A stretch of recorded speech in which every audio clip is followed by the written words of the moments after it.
LDF ജില്ലാ കൺവീനറുമാണ് അബ്ദുൽ ഖാദർ.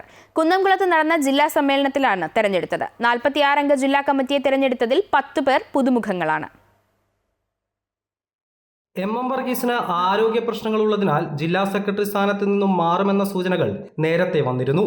യുവജന രംഗത്തുകൂടി പൊതുപ്രവർത്തന രംഗത്ത് സജീവമായ KV അബ്ദുൽ ഖാദർ CPIM ജില്ലാ സെക്രട്ടേറിയറ്റ് അംഗവും LDF ജില്ലാ കൺവീനറുമാണ്. പ്രവാസി സംഘം സംസ്ഥാന ജനറൽ സെക്രട്ടറിയും പ്രവാസി ക്ഷേമ ബോർഡ് ചെയർമാനുമാണ്. 2006 മുതൽ 2021 വരെ ഗുരുവായൂർ MLA ആയിരുന്നു. 15 വർഷം കൊണ്ട് ഗുരുവായൂർ മണ്ഡലത്തിന്റെ ചരിത്ര വികസന കുതിപ്പിന് മികവുറ്റ നേതൃത്വം നൽകിയ വ്യക്തിയാണ്. ജില്ലയിലെ തിരിച്ചടികളെ അതിജീവിക്കുമെന്നും വെല്ലുവിളികളെ നേരിടുമെന്നും KV അബ്ദുൽ ഖാദർ വാർത്താ സമ്മേളനത്തിൽ പറഞ്ഞു. 32 അംഗ സംസ്ഥാന സമ്മേളന പ്രതിനിധികളെയും ഏകകണ്ഠമായിട്ടാണ് തിരഞ്ഞെടുത്തത്.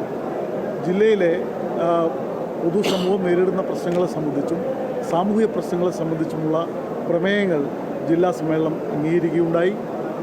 ഈ സമ്മേളനം ജില്ലയിലെ പാർട്ടിയെ സംബന്ധിച്ചിടത്തോളം അതിൻ്റെ വളർച്ചയുടെ ചരിത്രത്തിലെ ഒരു നാഴികക്കല്ലായിരിക്കും എന്നാണ് ആമുഖമായിട്ട് പറയാനുള്ളത്. KD Bahuleyan, TT Sivadasan, TK Santhosh, VA Manoj Kumar, MS Pradeep Kumar, NN Divakaran, KS Subhash, Greeshma Ajay Ghosh, RL Sreelal, UR Pradeep എന്നിവരാണ് പുതുമുഖങ്ങൾ. AC മൊയ്തീൻ, NR ബാലൻ, PR Varghese, baby John, Murali Perunnelli, MK Kannan, MM Varghese എന്നിവരാണ് ജില്ലാ കമ്മിറ്റിയിൽ നിന്നും ഒഴിവായവർ.